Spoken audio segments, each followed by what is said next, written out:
The year was 1876, and dust swirled through Willow Creek Station like whispered promises broken on the wind. Evangeline Hartwell clutched her worn leather satchel tighter, her blue cotton dress already dusty from the long train journey. She had been sitting on that wooden crate for 3 hours now, watching every face that passed, hoping to see the man who had promised to marry her. But Joshua Whitmore was nowhere to be found, and the sun was beginning its descent toward the distant mountains. What Evangeline didn't know was that 20 miles away, another man was riding hard toward the station, his horse's hooves pounding against the desert earth. Nathaniel Nate Garrison had received word that morning about the abandoned bride, and something deep in his chest told him he couldn't let her sit there alone. As darkness fell, Evangeline shifted uncomfortably on the crate, her back aching from the rigid posture she had maintained all afternoon.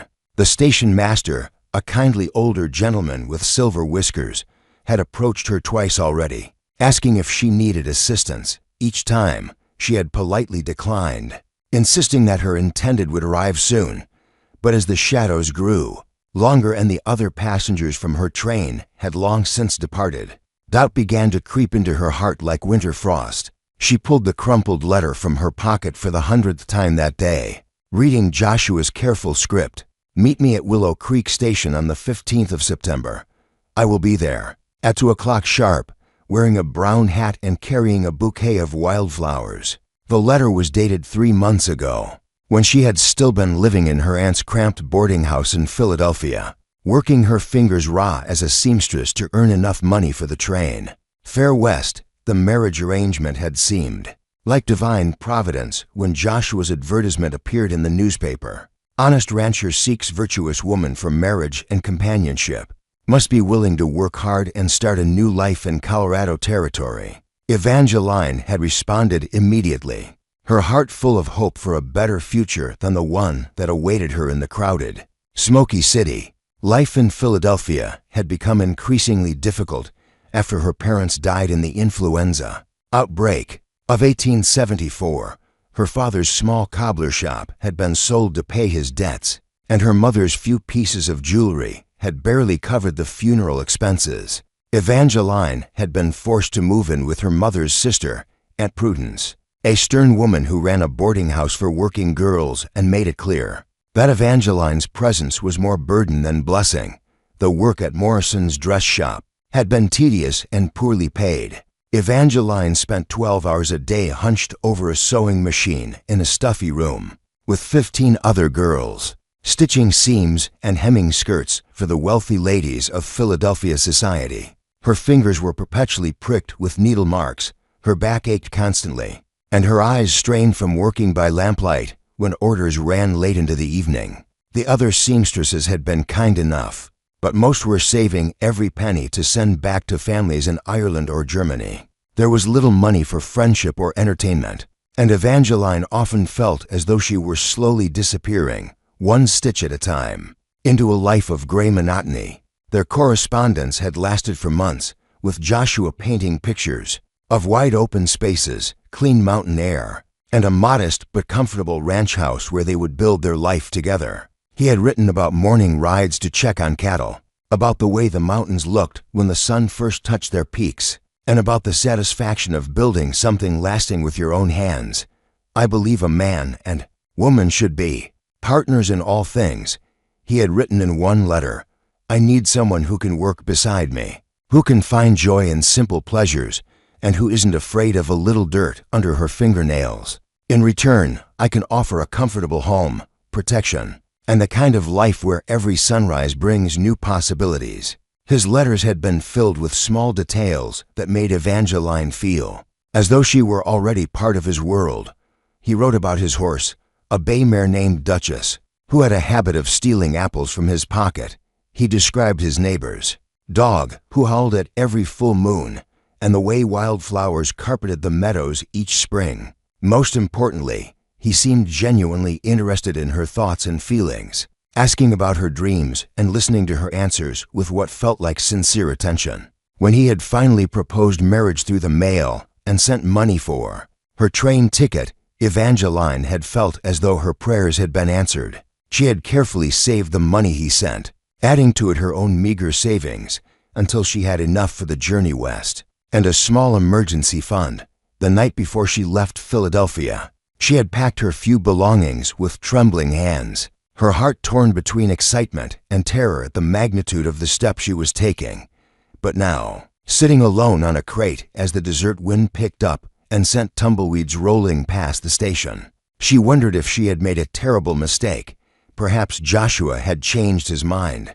Perhaps he had taken one look at another woman and decided that a mail-order bride was no longer necessary. Perhaps his letters had been nothing more than pretty lies designed to lure a lonely woman west. The sound of approaching hoofbeats made Evangeline look up hopefully, but it was only a freight wagon heading toward town. She sighed and smoothed her skirts, trying to maintain what little dignity she had left. Her stomach growled softly, reminding her that she had eaten nothing since the dry biscuit and weak coffee served on the train. That morning, she had been too nervous to eat much then, and now she was too proud to ask the station master for help. As the sun dipped lower, painting the sky in shades of orange and pink, Evangeline began to face the possibility that Joshua wasn't coming at all. She had exactly 47 cents in her purse, barely enough for a meal, let alone passage back to Philadelphia. Even if she could afford the return journey, what would she go back to? Her aunt had already rented out her small room to another girl, and her position at the dress shop had been filled within a week of her departure. The train journey west had taken for days, each mile carrying her further from everything familiar and closer to what she hoped would be a new beginning. She had watched the landscape change from the industrial smokestacks of Pennsylvania to the rolling farmlands of the Midwest, then to the endless prairies that seemed to stretch to the very edge of the world. Other passengers had come and gone at various stops, but Evangeline had remained, her destination still hundreds of miles ahead. During the long hours on the train, she had practiced what she would say when she first met Joshua. She had rehearsed polite conversation topics, worried about whether her appearance would meet his expectations, and wondered what their first days together would be like. The other women in her train car had been kind, sharing advice about marriage and frontier life. But as they reached their own destinations and she continued alone, Evangeline had felt increasingly isolated and uncertain. At night, sleeping fitfully in her hard seat as the train rocked and swayed through mountain passes, she had sometimes awakened with a moment of panic, wondering if she had made a terrible mistake. But then she would remember the cramped boarding house, the endless hours at the sewing machine, and the feeling that her life was slowly slipping away one dreary day at a time. Whatever awaited her in Colorado had to be better than what she had left behind. The station master appeared at her side again, his weathered face creased with concern. "Miss, begging your pardon, but it's getting mighty late. Are you certain someone's coming for you?" Evangeline looked up at the kind man, her throat tight with unshed tears. I thought so, sir, but perhaps I was mistaken. What's your name?" "Child, Evangeline Hartwell. I came from Philadelphia to marry Mr. Joshua Whitmore. He was supposed to meet me here at 2 o'clock. The station master's expression darkened slightly, and he glanced around as if making sure they wouldn't be overheard. "Joshua Whitmore, you say?" "Yes, sir. Do you know him?" The older man removed his cap and scratched his graying head, his discomfort obvious. "I'm afraid I do, miss. Joshua Whitmore lit out of here about 2 weeks ago with a gambling debt the size of a small mountain and a reputation for broken promises. Word is he headed south toward Mexico, leaving behind more than one young lady who thought she was going to be his wife." The station master's words came out in a rush, as if he wanted to get the painful truth spoken as quickly as possible. "He came through here regular like for about 6 months, always talking big about his ranch and his plans. But folks started noticing that his stories didn't always match up. And then Mickey at the saloon started asking questions about money Joshua owed him. Turned out our Mr. Whitmore had been living high on credit and promises, betting on cards and horses with money he didn't have." Evangeline felt the world tilt around her as the full scope of her situation became clear. Not only had Joshua abandoned her, but he had apparently never been the man he claimed to be in his letters. The ranch, the cattle, the comfortable life he had promised. It was all lies constructed to lure her across the country for reasons she didn't want to contemplate.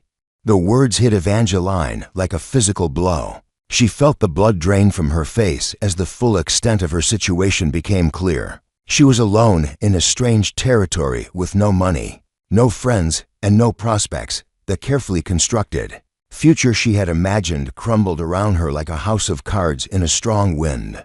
"I'm sorry to be the bearer of such news," the station master continued gently, "but if it's any comfort, you're better off without the likes of Joshua Whitmore. He's a snake in fancy clothes." "That one," Evangeline nodded numbly, not trusting herself to speak. She stared out at the darkening landscape, wondering what would become of her now. The desert seemed vast and unforgiving, stretching endlessly in all directions. She had never felt so small or so alone. Meanwhile, Nate Garrison was pushing his horse harder than he normally would, driven by an urgency he couldn't quite explain. He had been in town earlier that day when old Pete from the station had mentioned the young woman waiting for Joshua Whitmore. The news had stirred something protective in Nate's chest, something that had been dormant since his own wife had died in childbirth 3 years ago. The memory of Martha still had the power to stop him in his tracks sometimes. She had been everything good and pure in his world, with her gentle laugh and her way of making their simple ranch house feel like a palace. They had been married only 2 years when she became pregnant, and both of them had been over the moon with excitement about starting a family. But the birth had gone wrong from the start. The doctor from town had been delayed by a bridge washout, and by the time he arrived, there was nothing he could do. Martha had died in Nate's arms just after dawn, their son following her within the hour. In one terrible night, Nate had lost not just his wife but his entire future as he had imagined it. The months that followed had been the darkest of his life. He had thrown himself into work on the ranch, driving himself and his cattle with a reckless intensity that worried his neighbors and ranch hands. Mrs. Rodriguez had arrived during that time, a widow herself who understood grief and quietly began taking care of the household tasks that Martha had once handled with such care. Gradually, Nate had found his way back to something resembling normal life, but he had built walls around his heart that he never intended to let down again. Love, he had decided, was too dangerous a luxury for a man who had already lost everything once. Better to focus on the ranch, on building something solid and lasting that couldn't be taken away by fate or circumstance. But hearing about the young woman abandoned at the station had awakened something in him that he thought had died with Martha. Perhaps it was the injustice of it, or perhaps it was simply that he couldn't bear to let someone else suffer because of Joshua Whitmore's selfishness. Whatever the reason, he found himself saddling his horse and riding toward Willow Creek Station without fully understanding why. Nate had known Joshua Whitmore, and he knew the man's character was as reliable as a broken fence in a windstorm. Joshua had worked briefly at a neighboring ranch the previous summer, long enough to earn a reputation for laziness, dishonesty, and a quick temper. He had been fired after only 6 weeks when money went missing from the ranch house, though nothing could be proven. When Pete had described the young woman's determined vigil at the station, Nate had felt his jaw clench with anger at Joshua's callousness. No decent woman deserved to be abandoned like that, especially not one who had traveled so far based on promises that were never meant to be kept. The more he thought about it as he rode through the gathering dusk, the angrier he became, as his horse's hooves ate up the miles between his ranch and Willow Creek Station. Nate found himself thinking about what he would say to the woman when he arrived. He wasn't looking for a wife, not really. The grief from losing Martha still sat heavy in his chest, and he had convinced himself that love was a luxury he couldn't afford to risk again. But he couldn't let an innocent woman suffer because of Joshua's selfishness. The lights of Willow Creek Station came into view just as the last traces of daylight faded from the western sky. Nate could see a lone figure still sitting outside the building, and his heart clenched at the sight. She looked so small and vulnerable in the gathering darkness, like a lost bird far from home.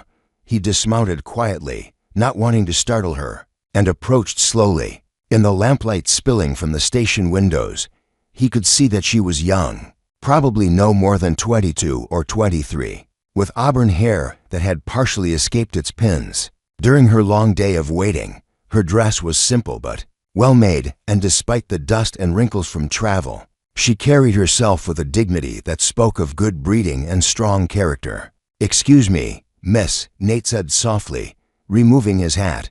"Are you Miss Hartwell?" Evangeline looked up, startled by the deep voice. The man standing before her was tall and lean, with dark hair and kind eyes that seemed to hold genuine concern. He wore the practical clothes of a working rancher, and there was something about his presence that made her feel less afraid, though she couldn't say why. "Yes, I am," she replied cautiously, "though I'm not sure how you know my name." Pete inside told me about your situation. "I'm Nathaniel Garrison, but most folks call me Nate. I own a ranch about 20 miles from here." Evangeline studied his face, looking for signs of deception or ill intent, but found only honesty and compassion. "Mr. Garrison, I appreciate your concern, but I'm not sure what you think you can do about my situation." Nate knelt down so they were at eye level, his hat dangling from his fingers. "Miss Hartwell, I know this might sound forward, and I know you don't know me from Adam, but I have a proposition for you." Evangeline's back stiffened slightly. She had heard enough about the kinds of propositions desperate men made to desperate women, and she wasn't about to compromise her virtue, no matter how dire her circumstances. Nate seemed to sense her wariness and held up a hand. "Nothing improper, I assure you. I'm talking about honest work and a respectable situation. I need help at my ranch. My housekeeper, Mrs. Rodriguez, is getting on in years and could use an assistant. The work is hard but fair, and I pay decent wages. You'd have your own room in the house, meals provided, and complete respectability. Why would you help a stranger?" Evangeline asked, though her heart was already leaping at the possibility of salvation. "Because Joshua Whitmore is a coward and a liar, and no decent woman should have to pay for his sins." Nate replied simply, "And because I know what it's like to be alone in the world." Something in his voice told Evangeline that Nate Garrison understood loss in a way that few people did. She found herself trusting him despite having known him for only a few minutes. Perhaps it was the genuine kindness in his eyes, or perhaps it was simply that she had no other choice. But she felt herself nodding before she had fully made the decision. "I would be grateful for the work, Mr. Garrison, though I should warn you that my experience with ranch life is quite limited." A smile tugged at the corners of Nate's mouth, the first she had seen from him. "I figure anyone brave enough to travel across the country to start a new life has the grit to learn whatever needs learning." And so it was that Evangeline found herself climbing into Nate's wagon. As the stars began to appear in the clear desert sky, her trunk was loaded in the back, along with her few other possessions, and for the first time since stepping off the train, she felt a glimmer of hope for the future. The ride to Nate's ranch took nearly 2 hours, and they talked quietly as the wagon rolled through the moonlit landscape. Nate told her about his cattle operation, his late wife Martha, and the challenges of ranch life. Evangeline shared stories of her life in Philadelphia, her work as a seamstress, and her dreams of finding a place where she truly belonged. "Mrs. Rodriguez will be glad for the company," Nate said as they approached a cluster of buildings silhouetted against the star-filled sky. "She's been the only woman on the ranch since Martha died, and I think she gets lonely." The ranch house was larger than Evangeline had expected, a solid 2-story structure built of local stone and timber. Warm light glowed from several windows, and she could see the outlines of barns and corrals nearby. It looked like a place where people actually lived and worked, not just survived. Mrs. Rodriguez, a motherly woman with silver-streaked hair and kind eyes, welcomed Evangeline as if she were a long-lost daughter. Within minutes, she had Evangeline seated at the kitchen table with a hot meal and a cup of strong coffee, chattering away in a mixture of English and Spanish that somehow felt like the warmest welcome Evangeline had ever received. "You poor child," Mrs. Rodriguez said, patting Evangeline's hand. "That Joshua Whitmore, he is no good.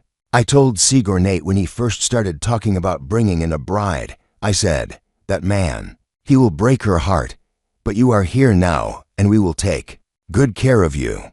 Over the following weeks, Evangeline settled into the rhythm of ranch life with surprising ease. She helped Mrs. Rodriguez with cooking and cleaning, learned to tend the vegetable garden, and even tried her hand at mending the Cowboys' clothes with her seamstress skills. The work was indeed hard, but it was honest work, and she found satisfaction in contributing to the life of the ranch. The ranch hands were a colorful group of men who had initially been skeptical of having another woman around, but Evangeline's willingness to work hard and her lack of airs had quickly won them over.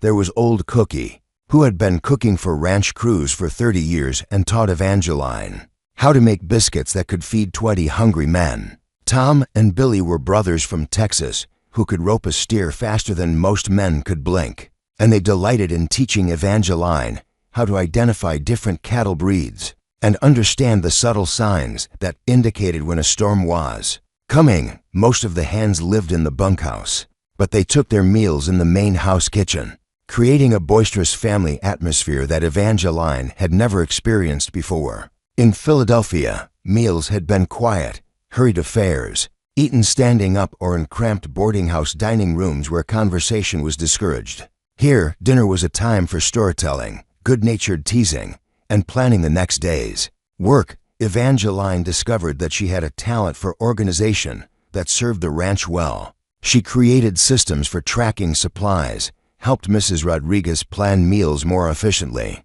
and even took over the bookkeeping when she noticed that Nate was struggling to keep up with the paperwork. Her education, limited though it was, proved valuable in ways she had never expected. But it was the small moments that meant the most to her. The way Nate would tip his hat to her when they passed in the yard, the quiet conversations they shared on the porch after dinner, when he would tell her about his plans for expanding the herd or improving the grazing land, the way he listened when she talked about her dreams of maybe someday having a vegetable garden large enough to sell produce in town. That Nate was a considerate employer, always polite and respectful. But Evangeline began to notice the way his eyes followed her as she went about her tasks. There was nothing improper in his attention, but there was something deeper than simple appreciation for a job well done. She found herself looking forward to their conversations over dinner, when he would tell her about his day and ask about hers with genuine interest that made her feel valued in a way she had never experienced before. Sometimes she would catch him watching her as she worked in the garden, his expression thoughtful and unguarded. When their eyes would meet, he would look away quickly, but not before she saw something in his gaze that made her heart beat faster. It wasn't the calculating look she had sometimes seen from men in Philadelphia, men who saw her as nothing more than a potential convenience. This was different, warmer, as if he saw her as a person worthy of attention and respect. As autumn painted the mountains in brilliant colors, Evangeline realized that she had found something she hadn't even known she was looking for. The ranch felt like home in a way that Philadelphia never had. She loved the wide open spaces, the clean air, and the sense of purpose that came with each new day. Most of all, she found herself drawn to the quiet strength and genuine kindness of the man who had rescued her from what could have been a desperate situation. One evening in late October, as they sat on the porch watching the sunset paint the sky in shades of gold and crimson, Nate finally spoke the words that had been building between them for weeks. "Evangeline, I know this might not be what you planned when you came west, but I've grown mighty fond of having you here." She turned to look at him, her heart beating faster at the serious tone in his voice. "I've grown fond of being here, Nate. I'm not Joshua Whitmore," he continued, his hands clasped tightly in his lap. "I can't promise you fancy things or an easy life, but I can promise you honesty, respect, and a love that's built on something real."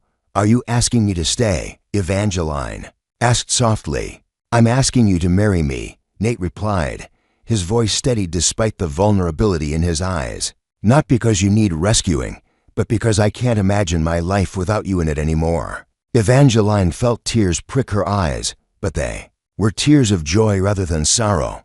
"Yes," she whispered, then louder, "Yes, I'll marry you." Nathaniel Garrison, when Nate kissed her there under the vast Colorado sky, with the mountains standing guard around them and the stars beginning to appear overhead, Evangeline knew that sometimes the best journeys were the ones that didn't end up where you expected them to. She had come west to marry one man and found love with another, but more than that, she had found herself. Their wedding took place on a crisp November morning, with Mrs. Rodriguez serving as matron of honor and the ranch hands as witnesses. The preacher from town performed the ceremony in the ranch house parlor, with wildflowers from the mountain meadows serving as decoration. It wasn't the grand wedding Evangeline had sometimes dreamed of as a girl, but it was perfect in its simplicity and sincerity. As winter settled over the ranch, Evangeline and Nate built their new life together with the same careful attention they gave to tending their cattle and land. They talked long into the cold nights about their dreams for the future, planning improvements to the ranch and maybe someday adding children to their family. When spring returned to the mountains, bringing with it the promise of new beginnings, Evangeline often thought about that September day when she had sat on a crate at Willow Creek Station, believing herself abandoned and alone. Joshua Whitmore's betrayal had seemed like the end of the world then, but now she could see it for what it truly was, the beginning of the life she was meant to live. The ranch had become more prosperous under their joint management. Nate's practical knowledge combined with Evangeline's organizational skills and attention to detail had resulted in improved efficiency in every aspect of the operation. They had expanded the herd, improved the grazing rotation system, and even started selling eggs and vegetables to other ranches in the area. But more than the material success, it was the sense of partnership that made their marriage special. They made decisions together, worked side by side, and supported each other through the inevitable challenges that came with ranch life. When a late spring blizzard threatened the newborn calves, they worked through the night together, moving cattle to shelter and ensuring that every animal was accounted for. When drought threatened their water supply, they planned and implemented a solution together, digging new wells and creating irrigation systems that would serve them for years to come. Their relationship had deepened beyond what either of them had thought possible when they first married. What had begun as gratitude and mutual respect had grown into something much more profound. They had learned each other's moods and rhythms, developed their own private jokes and shared memories, and built the kind of trust that could only come from facing life's challenges together. Mrs. Rodriguez often smiled as she watched them work together, remembering her own long and happy marriage to her late husband. "Mio," she would tell Nate when Evangeline was out of earshot, "you have found something special with that girl. She is not just beautiful, she is strong. Strong in here," she would tap her chest, "where it matters most." Sometimes, late at night, when the wind whispered through the pines and Nate's steady breathing told her he was asleep beside her, Evangeline would offer up a silent prayer of gratitude. She had learned that love wasn't always found where you expected it, and that sometimes the greatest blessings came disguised as the most difficult challenges. She thought sometimes about the other mail-order brides who had answered Joshua's advertisements, wondering what had become of them. Had they found their way to safety and happiness, or were some of them still struggling to recover from his deception? She made a mental note to ask around discreetly, thinking that perhaps she and Nate could help if any other women were in situations similar to what hers had been.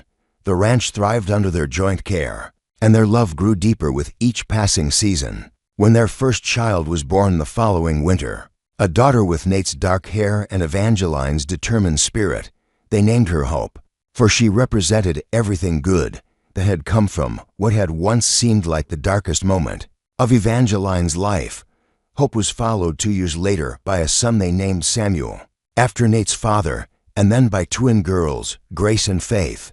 The ranch house that had once felt too large and empty was filled with the sounds of children's laughter, and the life that Nate and Evangeline built together was richer and more fulfilling than either of them had dared to dream. Years later, when their children would ask how their parents had met, Nate and Evangeline would tell them the story of the abandoned mail-order bride and the cowboy who came for her, but they would always emphasize that the real story wasn't about rescue or salvation, but about two people who found in each other exactly what they hadn't known they were looking for.